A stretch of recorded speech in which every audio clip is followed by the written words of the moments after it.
had to sign off on the particular project.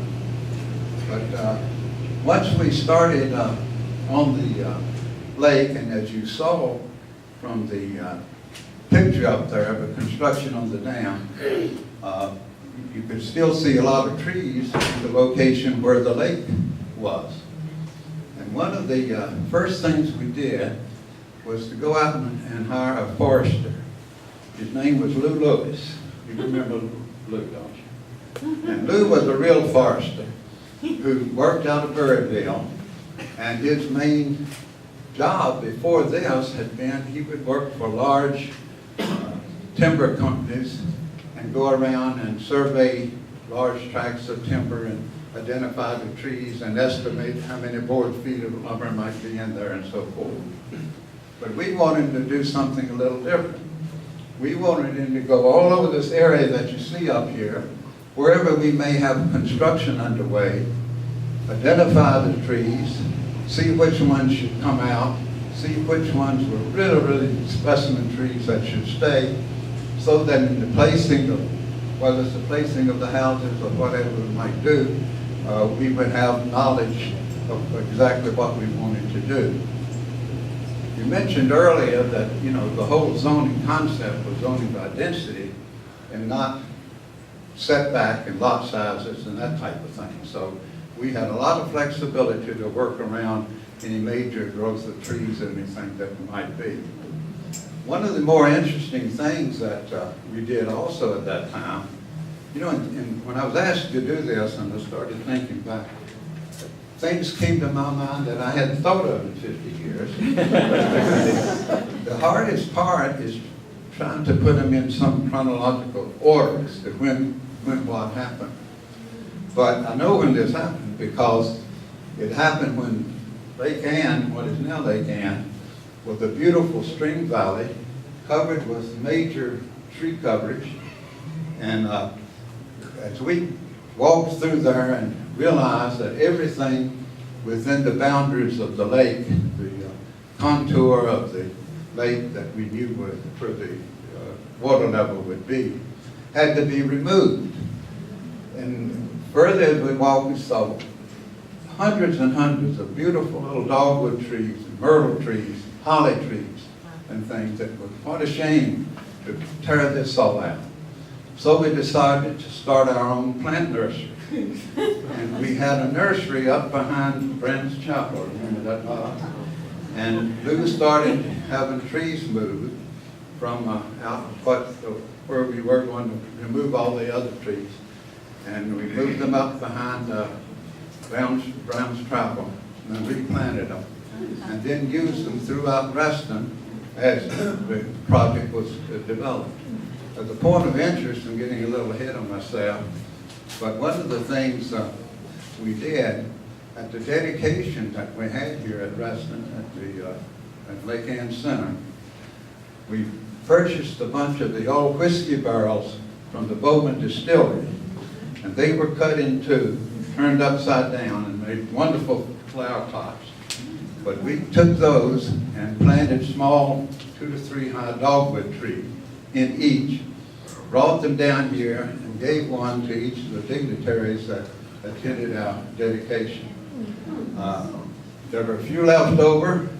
I took one home and planted it in my back patio, and it's still there today, right down on the shores of Lake Ann.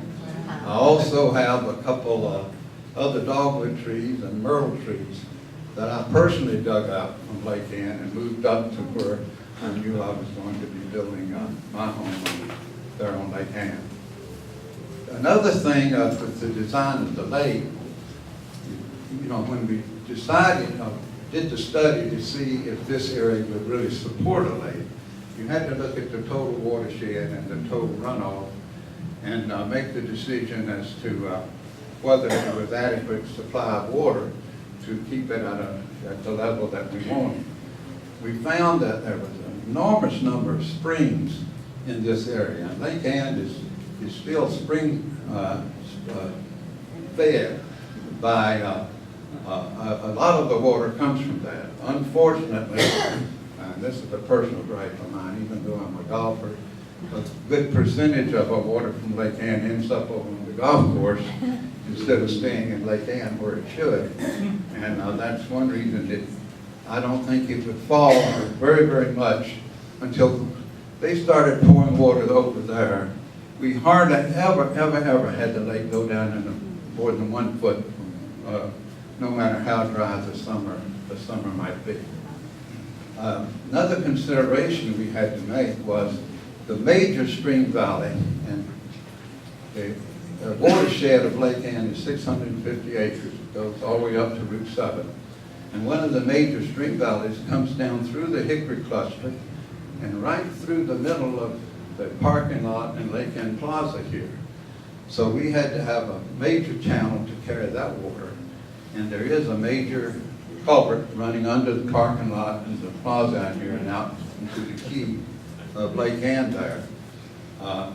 That also was something that had to be taken into consideration by the architects when they were designing the Lake Ann Center, and it has a lot to do with the shape that Lake Ann Center turned out to be and why you have this opening where it is running down through here.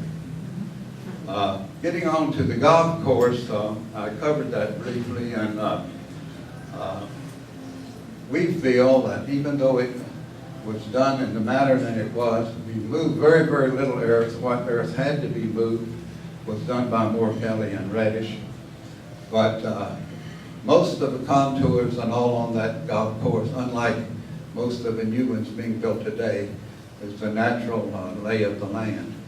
And it was developed, of course, like builders do, along the stream valleys so the houses could be built on the hills surrounding the golf course and looking down on it. And also a considerable part of the golf course would be considered to be in the floodplain anyway, and you couldn't build houses or other structures there. In addition, then, as you know, the lake, I'm going to cover, I think, each of the portions of Lake Ann Center here. The initial construction, the part that we call Lake Ann Village or Lake Ann Center in this particular area, as you know, it was designed by Whittleson Conklin. And we had to go outside to get a contractor that had experience in commercial development and in high-rise building. So we ended up with Eugene Simpson and Company out of Alexandria. Don Simpson was the son, and he spent most of his time out here working with us on that construction. I mentioned also that in, I think it was September of '63, we hired Dave McKinley to come down and head up construction. As Lauren and Bob both mentioned, there was so much going on, there's no way that one of 10 people could handle it all, and we had to start subdividing out and get someone to head up construction and someone else to head up engineering. Dave McKinley came down from Boston. I think he worked for Cabot Fords in Boston. They're on the Route 28 triangle around Boston, or circumferential road around Boston. He was more or less in charge of the construction of the center here until, and things were going on pretty well. I'll tell you an interesting story. They had a construction superintendent named Norman Rowland, and I remember one day, it's the middle of the winter, but it was really nice. It was hardly any winter at all. It was a nice sunny day, and we were running behind schedule. And I remember I was standing out right by the fountain that was shown in one of the pictures, and I was really getting on to Norman. I said, Norman, something's got to be done. This thing is behind schedule, and we have all sorts of plans, and worldwide publicity, and people coming here from all over, and dedications planned, and everything else. And you're running behind schedule. And I said, and you have no excuse because the weather has been beautiful. A lot of times you're delayed doing it. Back then, believe it or not, the lake would freeze over and things were cold, and We had a Mount Reston ski resort over here at the end of Fairway Drive and Wheelie Avenue. Well, that's where the church is now. And but this had been a very, very mild winter. And I said, you know, something's got to be done. And Norman looked at me and he said, well, Mr. Saunders, he said, that's the trouble. That's the problem. I said, what do you mean that's the problem? He said, well, we usually can use weather as an excuse, but this year we don't have any excuse. So anyway, a point of interest, about that same time, we were, and I don't remember exactly when Dave left, but Bob was looking for someone else in construction. And we ended up hiring Hans Schultz, who a lot of you probably know, and his son happens to be here tonight. And but Hans came from California and for a while commuted back and forth. In fact, his family was still out there, and I believe he first came here in probably late '64, early '65, and the family moved here, I believe, about the same time that I actually moved into my home in Reston. It was a snowstorm of '66, February of '66. Okay. It came from sunny Southern California, and there was 2.5 feet of snow on the ground the day we got here, and we felt lied to every year after that. Well, I told you we had real winners then. But other than the Senate here, of course, then we had the construction on Waterview Cluster and on Hickory Cluster. Of course, you know Waterview Cluster was designed by Clotilde Smith's architecture firm over in Washington, and the Hickory Cluster by Chuck Goodman, Charles Goodman's company, who was a very, very well-known and honored contemporary architect at that time. Most of the construction, other than what we had here, or a lot of the construction, was done in-house under supervision of our construction head and superintendents and so forth, and things were subbed out, of course, and had to be taken care of that way. But rather than have one major general contractor come in, we didn't do that. We more or less handled everything that we could in-house. In addition to the clusters and Hickory and Waterview cluster and Washington Plaza cluster, plus the retail that you see here. And of course, with I think 50,000 square feet of retail here, plus the high-rise, which had 60 units, I believe, some townhouses, I think 47 townhouses, and then the apartments and all above the stores, which was a very innovative thing at that time. Innovative for development in Virginia. And as you know, they were designed so that the entrance to them is from the backside. I don't know if you call it that, because it was the front to the people that lived there, and that they overlooked the plaza from the front and were completely separated from that. An interesting point, and Bob made this last time, is that these were designed for rental apartments, as was all of the apartments above the stores and all in the center here. And later on, when financial times got hard and they were sold off and converted to condos, which of course has been one of the major problems in preventing the redevelopment of an area. Whereas if it was all under one ownership, it would be very easy to have done a lot more, a lot quicker.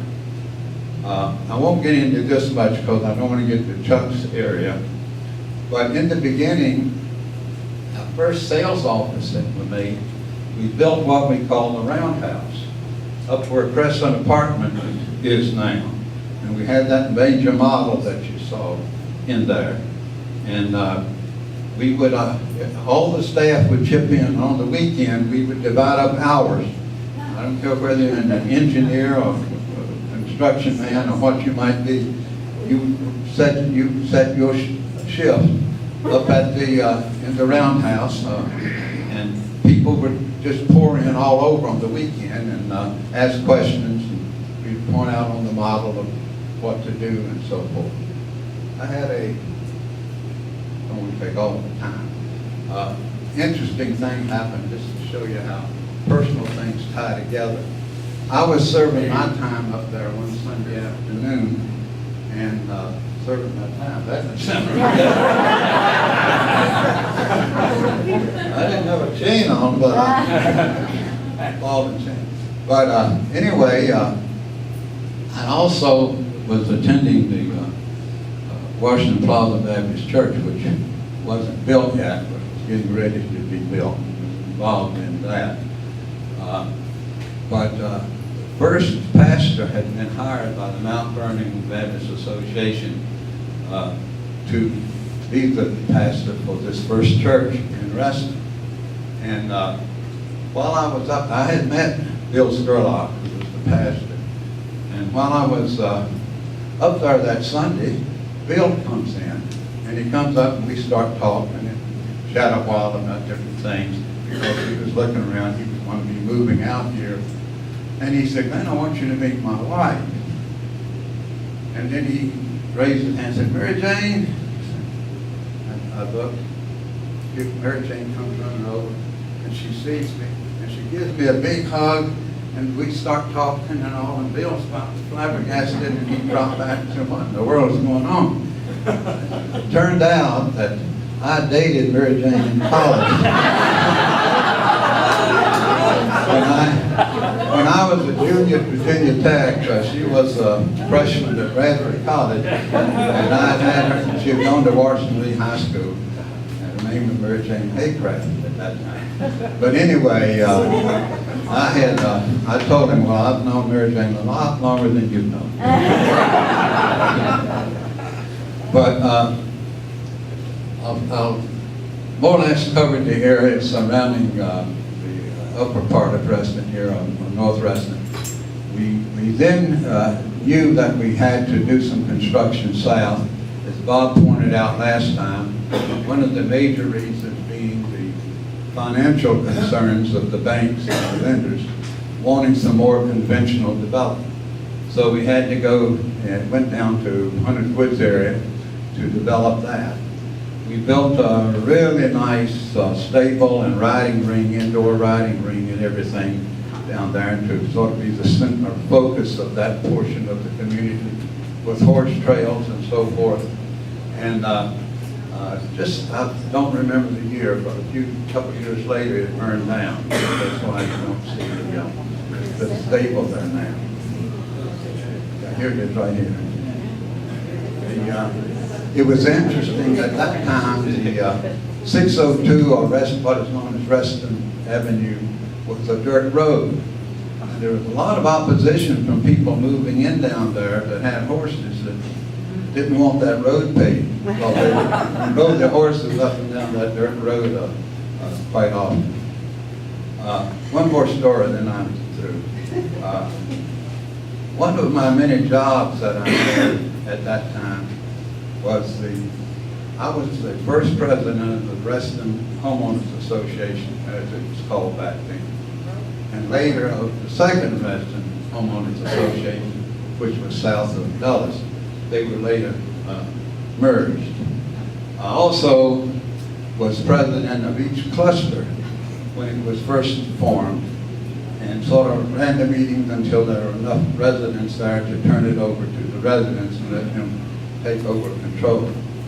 At one of our annual meetings of the Reston Homeowners Association, held in the community center, not here, but around the corner where it used to be, we had probably 500 people living in Reston, and I bet there were 300 people at the meeting.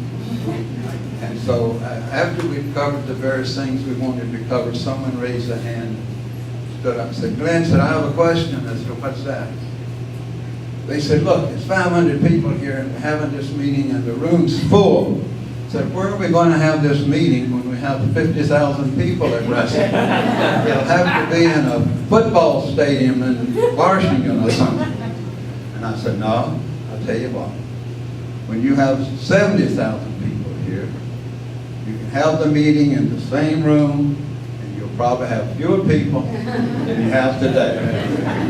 And that had been my experience previously when I was city manager in Fairfax. as long as people are satisfied, they stay home and do their thing and do what they want to do. Unless there's some real personal problem that's bothering them personally, they aren't going to bother you. And that's turned out to be the case here. So with that, I guess Fran, you want to introduce Fran? Yeah, I'll introduce him, and then also,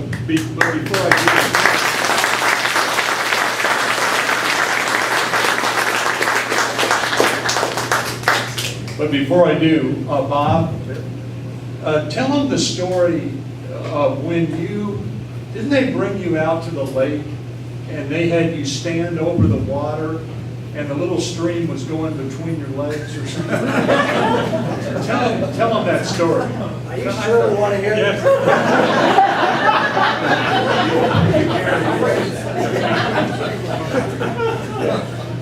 It seemed incredible that this rather small stream would have enough water flowing through it to make a lake. But indeed it did.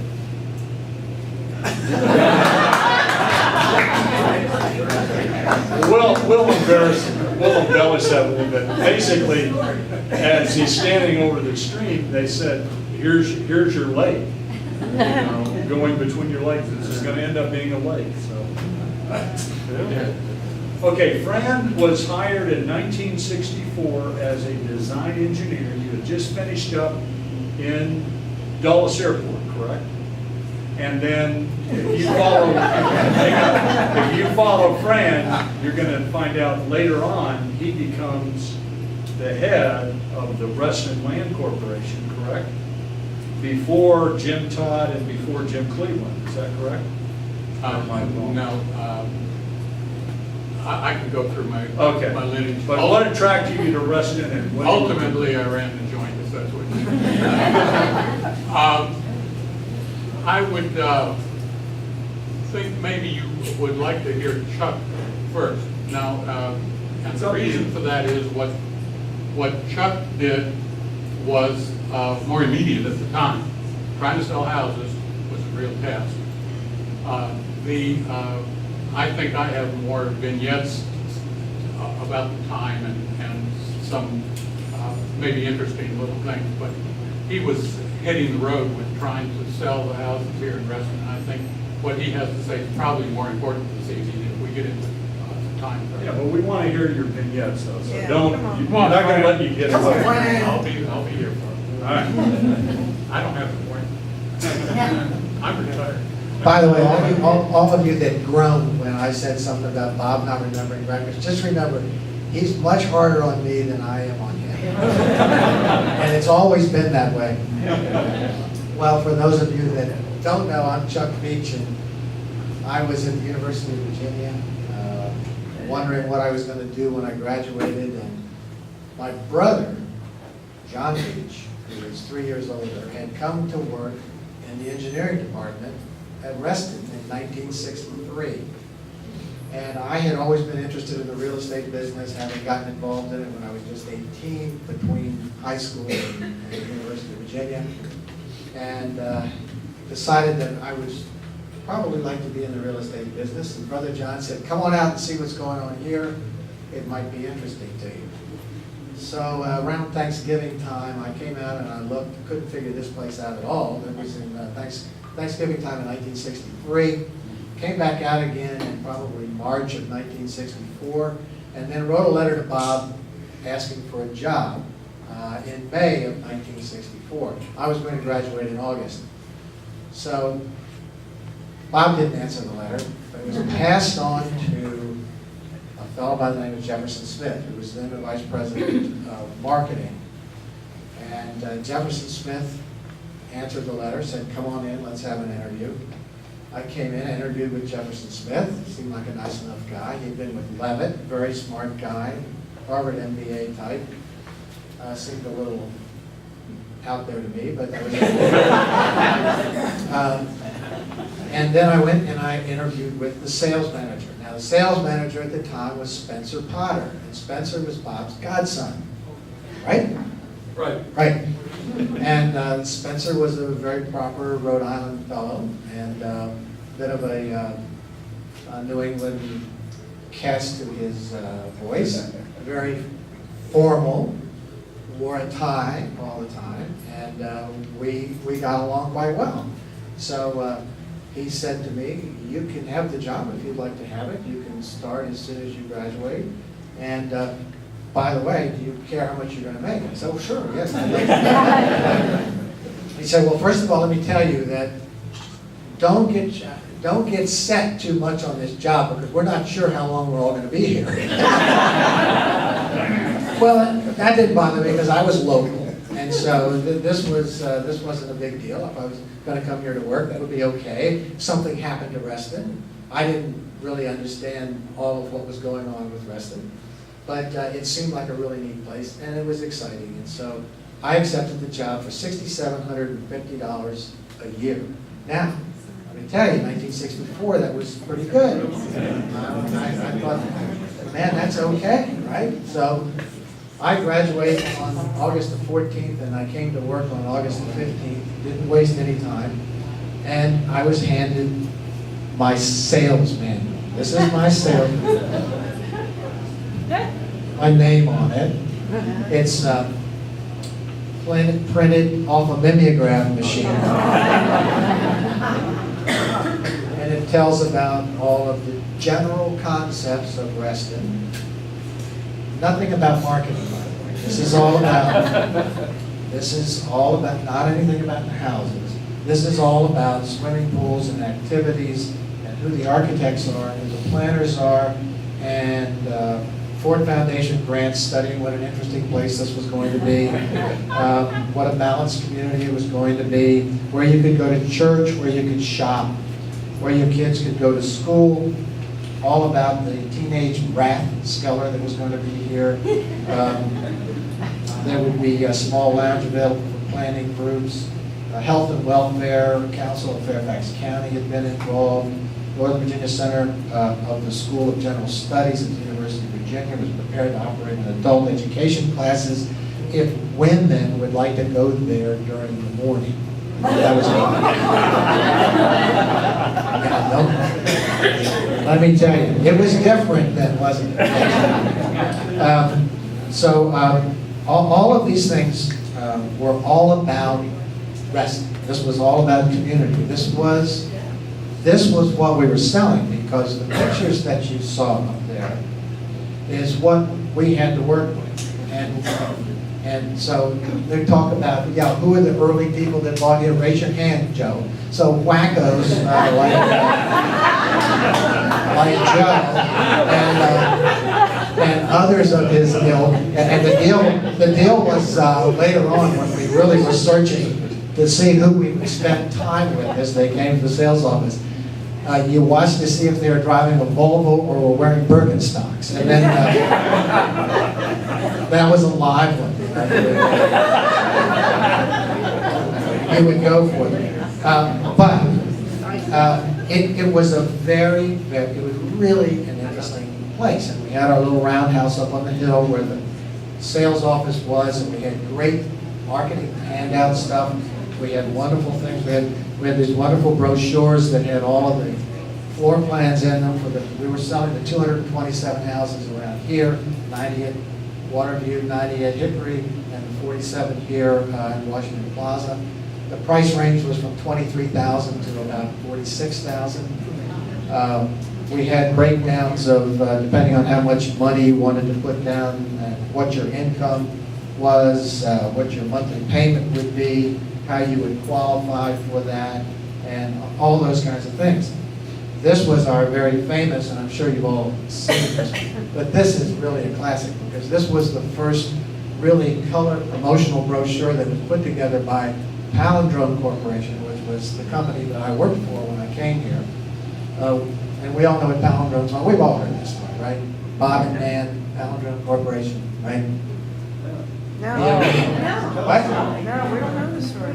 Well, you all know what a palindrome is. A word that's the same spelled backwards as forward. Well, Bob was married to Nan.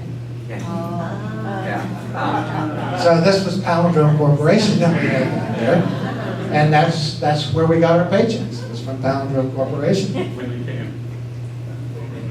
Fran said when they came. Mine always came, I have to tell you, I never missed a paycheck, it was always on time.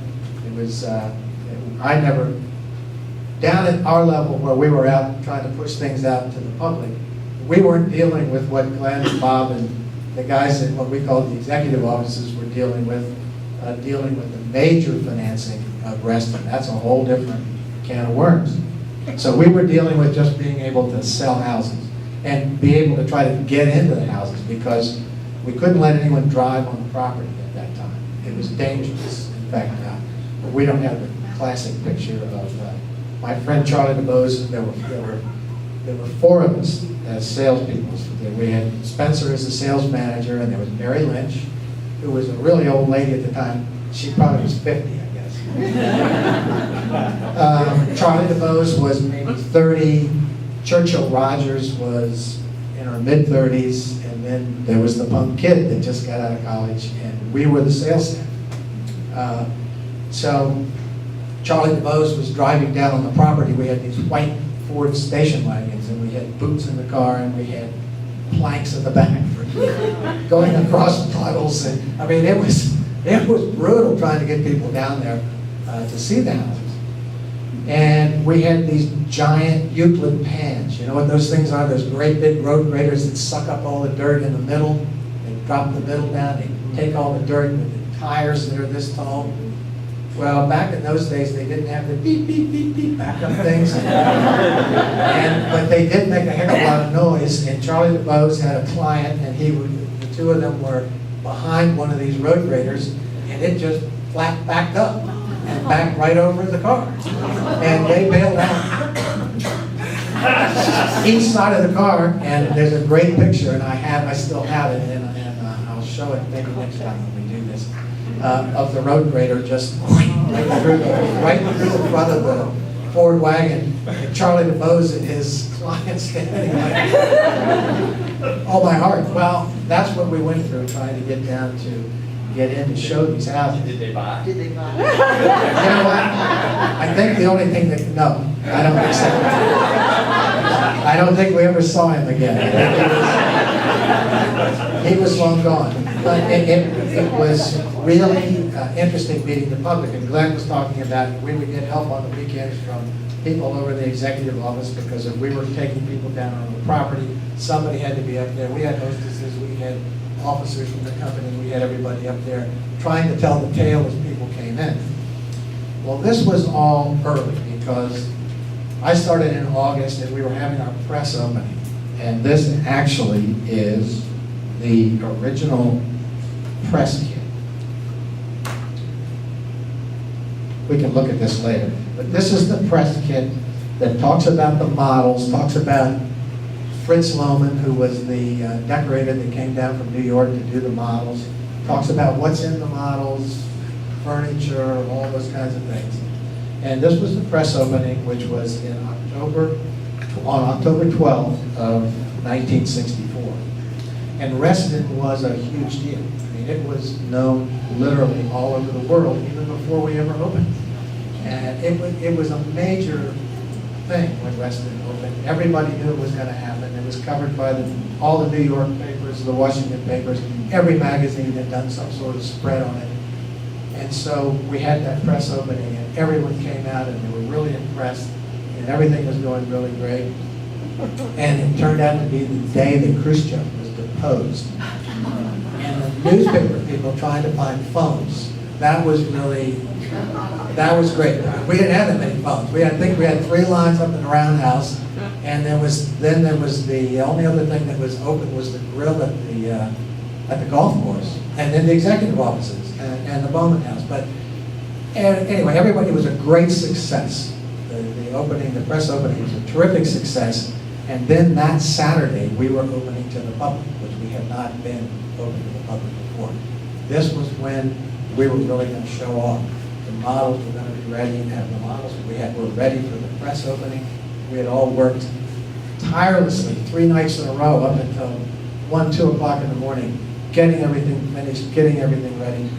So then we thought we had everything ready for the public opening as well, until Thursday morning, after the press opening, they turned on the water, and someone hadn't put reducer valves going into the models, and it blew all hot water tanks in the models and flooded the first floor of the model. So, Bob never heard this, no. Then it was crash time all over again, and we all spent 2 more nights and days getting everything redone, relaying carpet. It was just crazy. But the sun came up, that's why I was paying the big bucks, that's exactly right. By the time the sun came up, that morning on Saturday, everything looked great, it was a beautiful day. People came out, and literally in 2 days, we had 10,000 people come through the models at Reston. And we were running buses, we were running trailway buses, big highway buses. We'd park everybody up there on the hill, they'd get in the buses, they'd come down to the Waterview cluster and get dropped off, and that bus would go on over and go to Hickory cluster and pick them up. And everybody had to come back through the same loop because there wasn't a complete loop, you couldn't get through. Where the water was coming out of Hickory cluster under Van Gogh Bridge over there, that part of the lake, that part of the road wasn't finished yet, so everybody had to come all the way back around the dam to get back up to. Unless you drove on the lake. If you drove on the lake, we weren't letting anybody do that. Joe was the only one. So we didn't sell a single house that week. Not one. In fact, the story is that the only deposit we took was from a Pekingese in the in the master bedroom of the big house in Waterview cluster. So, we won't say that it was disheartening because actually we had sold a few houses up to the time before the opening, and it was such chaos at the opening. We really didn't, there was no time for anybody to sit down and talk to somebody about buying. But Reston was then on the map, and people, for better or for